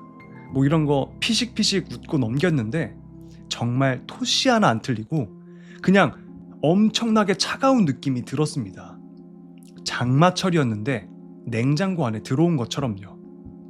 사실 그때까지만 해도 잘 몰랐어요. 온통 어둠 천지여서 거의 코 앞만 보이는 상태였으니까요. 그러다 문득 의문이 들더라고요. 한치 앞이 안 보이는데 왜 저 아저씨는 선명하게 보였을까? 이상해서 다시 보았는데 어둡지만 뚜렷하고 선명하게 아저씨가 보이는 겁니다. 그때 본능적으로 뭔가 촉이 오더라고요. 그리고 결정적인 건 어떻게 사람이 저렇게 편안하게 조깅을 하면서 자전거랑 같은 속도로 달릴 수가 있는지. 온몸에 털이 쭈뼛쭈뼛 서고 공포에 질려서 정말 안 그래도 앞이 안 보이는데 눈앞이 캄캄해졌습니다. 왜 그런 거 있잖아요. 귀신은 사람이 자기를 인지한다는 걸 알면 괴롭힌다고. 한 번 더 확인해보고 싶은데 도저히 옆을 못 보겠는 겁니다.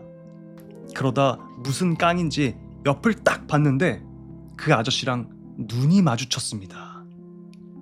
얼굴은 거의 푸른빛이 돌도록 창백했고 무표정한 얼굴에 입꼬리만 있는 대로 치켜 올라간 채로 저를 노려보듯 저를 보고 있는데 보자마자 거의 혼절 직전이었습니다.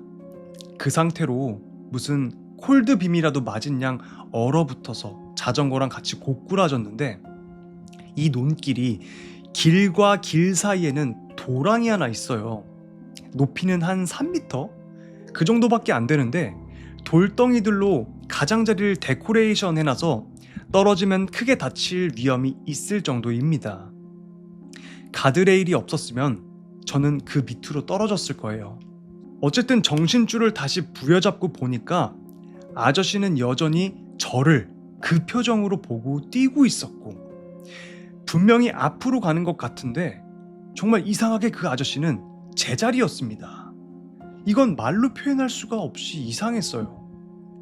문득 이러다가 정말 죽을 수도 있겠구나. 짧은 찰나에 별 생각이 다 들더군요. 그래서 살아야겠다는 생각만 머릿속에 남고 정말 본능적으로 자전거를 일으켜 세워 미친 듯이 달렸습니다. 거리는 한 2km 정도 됩니다. 그렇게 미친 듯한 속도로 달리다가 옆을 봤는데 그 아저씨 여전히 똑같은 페이스로 조깅하듯 달리고 있었습니다. 조깅하듯 달리면서 자전거의 최고 속력을 내고 있었던 겁니다. 그 순간 아저씨의 입꼬리가 정말 저건 사람이 아니다 싶을 정도로 끔찍하게 활짝 웃는 겁니다. 공포에 질려서 그 뒤로는 옆을 보지 않고 미친 듯이 달렸습니다. 얼마 안 지나서 가로등이 나왔습니다. 긴 시간은 아니었던 것 같은데 정말 천년 같은 시간이었습니다. 가로등 밑 두 갈래의 길의 합류 지점까지 가서야 뒤를 돌아봤는데 아저씨가 안 보였습니다. 다행이다. 거리면서 집으로 돌아오는데 그때까지도 인지를 못했습니다. 그 가로등 밑이 그 아저씨가 달리던 길과 내가 달리던 길의 합류 지점이었던 것을요. 그때 제가 서지 말고 집까지 쭉 달렸으면 됐던 걸까요? 참 이상한 게 나중에 와서 생각해보니 그 길을 벗어난 이후에도 엄청나게 추운 기분이 계속 들었는데 왜 몰랐을까요? 그리고선 집에 돌아와서 별일 아니라고 애써 생각하고 누워 자는데 1시간쯤 지났을까? 밖에서 저벅저벅 하는 소리가 들리더라고요. 어머니인가 싶어서 나와봤는데 어머니는 방에서 주무시고 계시고, 도둑이 들었나 싶어 불을 다 켜봐도 아무것도 없고, 그러다 또 잠을 청하면 발자국 소리가 점점 방문 가까이에서 나는 겁니다. 그때 깨달았어요. 내가 아직도 춥다는 거. 그리고는 어머니까지 위험해질 수 있다는 생각에 무작정 밖으로 나왔습니다. 저희 집이 지하입니다. 보통 이런 시골틱한 동네 지하에는 무당집이 많아요. 저희 옆집엔 당시 무당 할머니께서 거주하고 계셨습니다. 제가 문을 열고 나오던 순간 옆집에서 벌컥하고 무당 할머니가 불쑥 나오시더니 대뜸 이놈! 하고 호통을 치시는데, 그 할머니 평소 목소리도 아니고 무슨 호랑이가 포효하는 듯한 쩌렁쩌렁한 목소리로 호통을 치셨습니다. 그리고선 할머니께서 내일 해가 뜨기 전까지는 무슨 일이 있어도 창문도 대문도 열지 말라고 하셔서 그러겠다 하고 집에 들어왔는데 신기하게 더 이상 춥지가 않더라고요. 그리고는 다음 날까지 문도 창문도 열지 않고 한여름 찜통 속에서 시원하게 사우나 하고 나니 발자국 소리도 나지 않고 더 이상 이상한 일은 일어나지 않았습니다. 저는 기가 세다고 생각해서 귀신 이런 거랑은 관련이 없는 사람인 줄 알았는데, 인간이 어둠의 공포를 괜히 느끼는 게 아닌가 봅니다. 무서우면 안 하는 게 맞는 것 같아요. 라는 이야기였습니다. 이 무당 할머니 아니었으면 정말 큰일 났겠다. 제가 이 비슷한 이야기를 그 촬영할 때 많이 들었었어요. 촬영을 할 때 배우들은 이제 각자 밴을 타고 다니고, 스태프분들은 각자 차를 타고 다니면은 비효율적이잖아요. 주차도 그렇고. 그래서 보통은 그 큰 버스를 대절을 해요, 몇 대를. 그래서 거기 스태프분들이 다 타고 가. 이제 막 타고 가는데 이제 창문을 보고 갈 거 아니에요. 버스니까. 어떤 아버지하고 아들이 이게 손을 잡고 걸어가고 있었대요. 근데 이제 아들이 이제 버스 쪽을 보고 있으니까 귀엽잖아요. 그래서 스태프분들이 막 이렇게 손을 흔들어 줬대. 근데 이제 아기도 그걸 보고 이제 손을 이렇게 흔들고 있었대요. 근데 이제 한참을 이제 계속 손을 흔들어도 애가 안 없어지는 거야. 근데 이제 그때 다 깨달았던 거지. 버스는 계속 달리고 있었는데 그 아버지하고 아들은 계속 그 옆에서 걸어가고 있었던 거예요. 실화요, 실화. 그런 이야기가 있습니다. 이 조깅하던 아저씨는 정체가 뭐였을까요? 자, 다음 이야기입니다. 이번 이야기는 우리 구독자님의 실제 이야기를 적어주셨고요. 제목, 몇 번을 고민하다가 글을 올립니다. 안녕하세요. 유튜브 구독자에서 카페 가입까지 하게 되었어요. 다른 분들에 비해 이야기가 소소할 수도 있고 또 무섭지 않은 이야기일 수도 있지만, 많은 이야기들 중 저희 어머니께서 해주신 이야기부터 해드리려고 합니다. 전 여지껏 살아오면서 몇 번의 죽을 고비를 넘겼습니다. 제가 어머니 뱃속에 있었을 때 시골집에서 연탄가스 사고가 나는 바람에 몇십 번의 검사를 하셨었고, 임신 8개월 무렵엔 새집 담벼락을 세우던 공사 도중 구경 중이던 어머니 쪽으로 담벼락이 무너져서 하마터면 유산하실 뻔 하셨습니다. 다행히 전 개월수를 잘 채우고 무사히 태어났고, 어머니께선 퇴원을 앞두시고 계셨는데 제 심장에 이상이 발견되어 뜻하지 않게 몇 년의 병원 생활을 하셨어야 했습니다. 진짜 어머니는 노심초사하시는 심정으로 절 키우셨습니다. 그런 제가 대학도 가고 취업도 잘해서 일하고 있던 2013년 무렵이었습니다. 어머니 친구분께서 새로 가게를 오픈한다고 와서 응원 겸 떡도 먹고 놀다 가라고 하셨고, 어머니께선 그냥 가벼운 마음으로 친구분 가게로 놀러 가셨습니다. 그런데 막상 가보니 무당분이 가게 이곳 저곳을 살피며 부적도 붙여주고 기도도 하고 있었다고 하셨습니다. 저희 어머니를 본 친구분께서 다가오시더니 아주 용한 분이야. 사진만 봐도 척척 맞춘대. 우리 가게 터도 사진을 딱 보더니 부적 써야 된다고 해서 내가 불렀지 뭐야 라고 귓속말로 하셨다고 하셨습니다. 저희 어머니는 종교도 없으시고 더욱이 무당은 믿지 않으셔서 고개만 끄덕거리고 가만히 서 계셨습니다.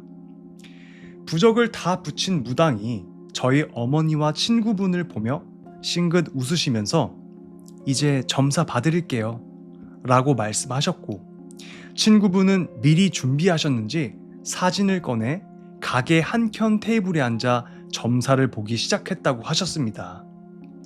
어머니는 떡을 드시며 구경을 하셨고, 점사를 마친 무당이 저희 어머니를 보며 점사 봐드릴게요. 사진 있어요? 라고 물으셨다고 하셨습니다. 어머니는 손사래를 치며 아니에요. 저 그런 거 안 믿어서요. 라고 말하자 무당이 바로 아주머니 보기 싫으시면 따님 거라도 봐드릴게요. 라고 하시더랍니다. 딸이 있다는 걸 말한 적도 없는지라 어머니는 반신반의하며 휴대폰 속 제 사진을 내밀었고, 한참을 갸웃거리면서 제 사진을 보던 무당이 테이블에 어머니 휴대폰을 내려놓으며 말하기 시작했습니다. 원래 난 생년월일 안 묻고 사진만 보긴 하는데, 근데 따님은 좀 이상해요. 왜 검은 그림자가 이렇게 많지? 많으면 안 되는데. 자, 봐봐요. 무당은 천천히 허공에 손가락으로 제 주위에 검은 그림자가 보인다며 숫자를 세기 시작했다고 했습니다. 하나, 둘, 셋, 넷, 다섯, 여섯. 여기 일곱, 여덟, 아홉. 아홉이네. 왜 아홉이지? 어머니께서 아무 말 없이 가만히 계시자 무당께서 다시 보이는 걸 말하기 시작했다고 하셨습니다. 아니야. 왜 사람 모양이지? 이상하네. 기운이 그런 팔자는 아닌데. 혹시 따님이 뭐 9개 가지고 있는 거 있어요? 정확하게 9개. 혹시 몰라 가만히 생각하시던 어머님이 순간 핸드폰을 휙 들어 제게 전화를 하셨고, 그때 제가 전화를 받았습니다. 엄마, 너 방에 그거 있잖아. 그거? 왜 맨날 네가 상자째 쌓아놓고 꺼냈다가 넣어놨다가 그 옷 갈아입히고 그 하는 거 그 이름 그 있잖아. 아, 구체 관절 인형? 근데 그게 왜? 아니야, 이름이 궁금해서. 퇴근 때 보자. 전 그 당시 진짜 그 인형의 이름이 궁금하신 줄 알았지만 사실은 아니었던 거였죠. 저희 어머니는 무당에게 그 9개가 무엇인지 말했고, 무당은 인형의 이름을 듣더니 그거구나. 따님이 그거 들고 노는구나. 근데 앞으론 버리던가 아니면 못 놀게 해야 돼요. 그거 따님이 귀신놀이를 하고 있어. 그래서 9이나 되는 검은 것들이 주변에서 같이 놀고 있어. 보니까 상자가 길게 생겼나 보네. 관같이. 그거 인형놀이 그만하라고 알려줘요. 귀신놀이 하는 거니까. 난 여기까지밖에 말 못해줘요. 무당분은 그렇게 말씀하시곤 다시 친구분에게 가게를 앞으로 어떻게 꾸려야 하는지 알려주신 뒤 가셨고, 어머니께서도 친구분께 대충 인사하고는 집으로 서둘러 오셨습니다. 집에 오시자마자 제 방에 들어와 그 인형 상자들 개수를 세어보셨고, 개수는 정확히 9개. 그날 전 이 이야기를 모두 들었고, 버리는 건 도저히 할 수가 없어서 대신 큰 박스에 넣어 한꺼번에 보관하기로 약속했습니다. 구체 관절 인형들이 사람과 똑같이 생긴 인형들이라서 보관 상자 모양이 직사각형으로 길게 생겼습니다. 네, 맞습니다. 언뜻 관이 연상되죠. 이야기는 여기까지지만, 근데 전 그 인형들을 꺼내 꾸미고 옷 갈아입히며 놀았었지만 단 한 번도 무언가를 느낀 적이 없었어요. 그 인형들은 12년이 지난 지금도 저희 집에 잘 보관되어 있습니다. 대단하죠? 아마도 전 이미 그 귀신놀이에 중독되었나 봅니다. 라는 이야기였습니다. 와, 그 진짜 기가 세신가 보다. 저는 그 얘기를 듣자마자 바로 불살라 버렸을 텐데 그 무당에게 들은 이야기가 있는데도 12년이 지난 지금도 잘 보관하고 있으시다고. 이야기를 쓰신 이분이 귀신들을 갖고 놀 수 있는 거겠지. 기가 더 세니까. 진짜 별일 없으신 거죠? 괜찮으신 거죠? 자, 다음 이야기입니다. 제목, 바닷가 폐가에서 본 귀신. 지난 여름이었습니다. 친척에게 부탁하여 무료로 숙소를 구한 저희들은 친구 3명이서 낚시 겸 숙소로 떠났습니다. 숙소는 가로등 하나 없는 비포장도로를 한참이나 들어가야 위치한 숲속의 펜션 같은 곳이었습니다. 시설은 그리 좋지 않았지만 공짜라는 생각에 만족하며 낚시 물때가 새벽 1시라 할 것도 없고 간단히 소주로 시간을 버티려고 했는데 생각보다 걸쭉하게 마시게 되었습니다. 밤 12시가 되자 낚시는 해야 하지만 3명 모두 운전할 정도의 정신이 아니라서 술도 깰 겸 걸어가자고 동의를 하고 낚시채비를 챙겨서 걸어가게 되었습니다. 비포장도로에 가로등 하나 없는 길을 핸드폰 라이트로 걷고 있는데 생뚱맞게 건물 하나가 있었습니다. 반쯤 공사하다 멈춘 것 같은 집이라기보다는 펜션 같아 보였는데 왠지 서늘한 느낌이 들었지만 술도 취하고 친구들도 웬 건물이냐며 기웃기웃 거렸습니다. 그러다 친구 한 놈이 갑자기 그만 가자고 하더군요. 야, 씨발 빨리 가자. 친구의 어눌한 말에 저희들은 알았다고 다시 걷고 있는데 가자고 한 친구가 묵묵히 말도 없이 앞장서서 걸어갔고 저희 둘은 야한 농담이나 하면서 걸어갔습니다. 워낙 오지라 비포장도로에서 아스팔트 도로로 나왔지만 여전히 가로등이 없는 도로였습니다. 한참 열심히 걷고 있는데 뒤에서 라이트가 번쩍 하더라고요. 뒤로 돌아보니 택시를 상징하는 빈 차가 가장 눈에 먼저 보이더군요. 저희 옆으로 멈춘 택시 운전사는 창문을 열더니 타라고 하더군요. 낚시하러 가는 것 같은데 탈 생각 있어요? 당연히 거절하려 했는데 앞에 서서 핸드폰 라이트를 비추며 길을 걷던 친구놈이 말도 없이 앞좌석에 바로 타더군요. 이런 시골은 택시 잘못하면 택시 요금 폭탄 맞는 경험이 있던 저는 뭐라 하려 했지만 분위기가 이상해서 일단 탔습니다. 타자마자 급하게 엑셀을 밟은 아저씨는 뭐가 그리 급한지 속도를 내시다가 어느 순간 물어보더군요. 혹시 하는 말인데 자네들 뒤에 따라오던 아가씨 일행 아니지? 네? 저희 3명밖에 없는데요? 라고 답하자 택시 운전사는 그러냐고 하면서 더 이상 말을 안 터라고요.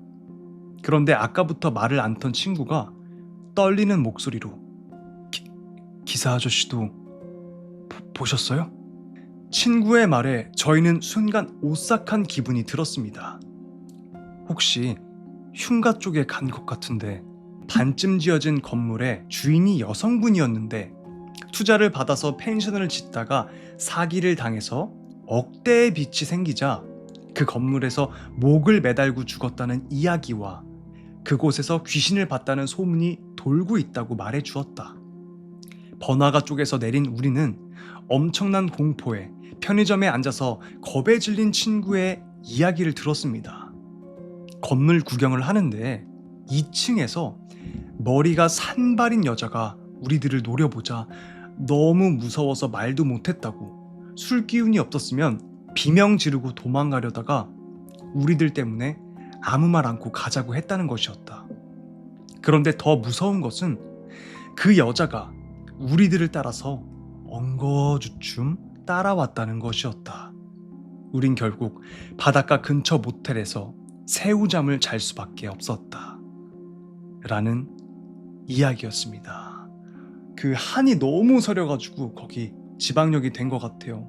이제 남자 3명이 막 오니까 이렇게 주춤주춤하면서 따라왔나 봐. 그 앞에서 걷던 친구는 혹시나 내가 귀신을 봤다는 거를 표시를 하면은 걔가 막 따라올까 봐 그랬던 거겠죠. 두필자, 어디 부대 무슨 직책이었어요? 유격 조교였습니다. 수색대 나왔어요. 안 그래 보이시죠? 재밌게 듣고 계신가요? 자, 다음 이야기입니다. 제목, 허공을 보고 짖는 강아지. 저는 외동이라 형제나 남매가 없어서 집에 혼자 있으면 항상 조금 외로웠습니다. 그래서 인터넷이나 핸드폰으로 강아지 사진이나 동영상을 자주 보게 되면서 강아지에 푹 빠지게 되었습니다. 아, 강아지 키우고 싶다. 너무 귀여워. 점점 강아지를 키우고 싶은 마음이 강해지면서 근처 펫샵이나 동물병원 같은 곳에서 알아보던 중 동네 교회 목사님네 강아지가 새끼를 많이 낳아 분양할 생각이라는 말을 듣고 부모님을 설득하여 강아지 2마리를 분양받았습니다. 그렇게 2달 정도 애지중지 키워서 이빨도 나고 가끔 짖기도 하기 시작했는데 유독 저희 집의 부엌 옆에 붙은 작은 창고방 쪽을 자주 보며 짖었습니다. 그 방은 워낙 작고 부엌 옆에 붙어 있어서 가족들 모두 그 방은 잘 들어가지도 않는 방이었습니다. 그렇게 방치되던 방을 가족들은 방의 벽을 헐어 주방과 합쳐 다용도실로 이용하자는 결정을 하였고 며칠 동안 리모델링하여 주방과 붙어있는 다용도실로 바꾸었습니다. 그런데 그 방을 주방과 합쳐 다용도실로 바꾸고 난 뒤부터 저희 집 강아지가 자꾸 그쪽으로 지날 때마다 그쪽을 한참 쳐다보며 뭔가에 놀란 것처럼 흠칫거리고 놀라서 소파 밑으로 숨어버리는 일이 많아졌습니다. 저는 강아지가 귀신을 본다는 소리를 들어봐서 그럴 때마다 괜히 좀 오싹해졌지만 저 말고는 가족들 모두 그런 걸 신경 쓰지 않아서 그냥 저 혼자 오버하는 것이라고 생각해 무시하며 지냈습니다. 별일 없이 시간이 흘러 몇 개월이 더 지나 강아지들은 거의 성견이 되었고 2마리 다 온순하여 짖는 일이 거의 없었습니다. 그러던 어느 날 부모님 모두 지방에 봉사를 가셨다가 폭설이 내려 집으로 올라올 수 없다는 연락을 받아 어쩔 수 없이 저는 강아지 2마리와 밤을 보내야 해서 간단히 씻고 TV를 보려고 리모컨을 집어들어 TV를 켜려고 하는 순간 평소에는 짖는 일이 거의 없던 강아지 2마리가 예전 창고방이었던 다용도실 구석을 보고 미친 듯이 짖기 시작했습니다. 거실 TV 뒤쪽이 그 다용도실이었는데 평소에도 겁이 많고 귀신 같은 걸 잘 믿는 타입이었던 저는 이미 겁에 질려 TV에 집중하지 못하고 그 다용도실 쪽을 자꾸 의식하면서 보게 되었습니다. 집에 혼자 있는 데다 이미 시간은 자정을 넘어 새벽인 이 시간에 짖지도 않던 강아지들이 그 다용도실을 보고 미친 듯이 짖기 시작하니 저는 공포에 사로잡혀 굳은 채로 덜덜 떨고 있었습니다. 그런데 강아지들의 짖는 방향이 조금씩 바뀌기 시작했습니다. 점점 왼쪽에서 오른쪽으로 부엌 쪽을 지나쳐 가스 오븐 쪽을 보고 짖다가 화장실 쪽으로 짖는 방향이 바뀌었습니다.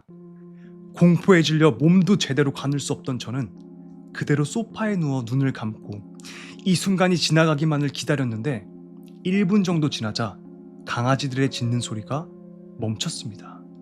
이제 다 끝난 건가 싶어 눈을 뜨고 두려움을 잊으려 소파에 앉아 TV 채널을 돌리려는 순간 저는 온몸에 소름이 끼치며 그대로 굳어버렸습니다. 강아지들이 제 뒤를 보고 짖기 시작한 것이었습니다.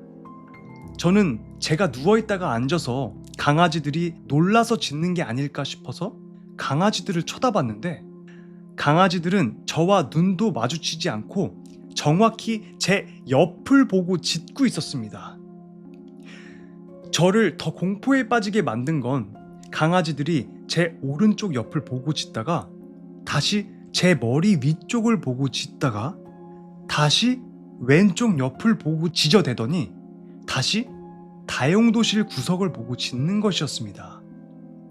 그렇게 한참을 짖다가 강아지들은 언제 그랬냐는 듯 조용해졌고 저는 그 짧은 시간 극한의 공포를 느끼다 밤새 온 방에 불이란 불은 다 켜놓고 TV 볼륨을 올린 채 밤을 지새워야 했습니다. 라는 이야기였습니다. 우리가 못 보는 파장을 감지할 수 있는 거 아닐까? 그래서 귀신을 볼 수 있는 거 아닐까? 생각을 합니다. 고양이 강아지라고 다 본다는 게 아니라 귀견, 귀묘가 따로 있다고들 하더라고요. 아, 그래요? 예를 들어 강아지는 삽살견. 제가 어저께 정말 소름 끼치는 일이 하나 있었어요. 제가 화장실에 이제 큰 일을 볼 때는 변기에 앉아 있을 거 아니에요. 근데 우리 구찌가 디올이랑 같이 제 무릎에 올라오는 걸 굉장히 좋아해요. 그날은 구찌가 먼저 올라왔어요. 그래서 이제 무릎 위에 앉혀가지고 저 이제 웹툰 보면서 이렇게 일을 보고 있는데 전 일이 다 끝나도 애들이 무릎 위에 앉아 있으면은 너무 귀여워가지고 너 내려가 이렇게 못해요. 그래서 얘가 있을 때까지 있단 말이야. 그러다 보면은 막 20분, 25분 막 이렇게 돼요. 아무튼 그렇게 다리 저려 하고 있었는데 뜬금없이 구찌가 갑자기 이렇게 있다가 그 화장실 그 모퉁이 있죠? 거기를 이렇게 올려다보는 거야. 근데 그럴 수 있어요. 애들이 벌레를 보면 가끔 그래요. 따라가면서 보거든요. 근데 벌레라고 한다면은 얘가 눈동자를 이렇게 막 움직일 텐데 눈동자를 안 움직이고 정확히 생뚱맞게 화장실 구석탱이 거기 끝 모퉁이 쪽을 이렇게 보고 있는 거야. 너무 무서운 거예요. 근데 자세히 보니까 거기에 약간 습기가 많더라고, 거기에. 근데 또 제가 무서운 얘기를 많이 하다 보니까 알게 된 건데 귀신들이 습기를 굉장히 좋아하잖아요. 설마 저기에 뭔가가 있나? 막 이런 생각이 드는 거야. 나 이제 방송 끝나고 씻어야 되는데 나 어떡해요? 아, 거기 약간 곰팡이도 살짝 쓰른 것 같아. 어떡하지? 그 유튜브, 그러니까 핸드폰으로 켜놓고 씻긴 하는데 아, 그래도 나 무서워요. 오케이, 의미 부여 그만. 듀얼이 데리고 와서 인사를 해야지. 음? 어? 여러분들 오늘 무서운 이야기 많이 해드렸는데 재밌게 보셨는지 모르겠습니다. 곽두필의 시선, 곽두필의 무서운 이야기는 매주 토요일 저녁 7시에 하니까요. 라이브도 편집본과 다른 매력이 있으니까 가끔 찾아오셔서 보는 것도 색다른 재미를 느끼실 거라고 생각을 합니다. 오늘 이야기가 재미있게 들렸다면은 구독과 좋아요 부탁드리고요. 저는 흥미로운 이야기를 해주는 남자 곽두필의 시선의 곽두필이었습니다. 얘는 디올입니다. 누나 형들 재밌게 들었어요? 좋은 밤 되세요 해. 응? 응? 응? 응? 응? 막 옛날에는 연기하고 막 이러면 진이 빠졌거든요. 근데 나는 방송을 하고 나면은 에너지가 좀 채워지는 그런 것도 있는 것 같긴 해. 땀이 좀 나긴 하지만. 어이구 디올이 좋아요.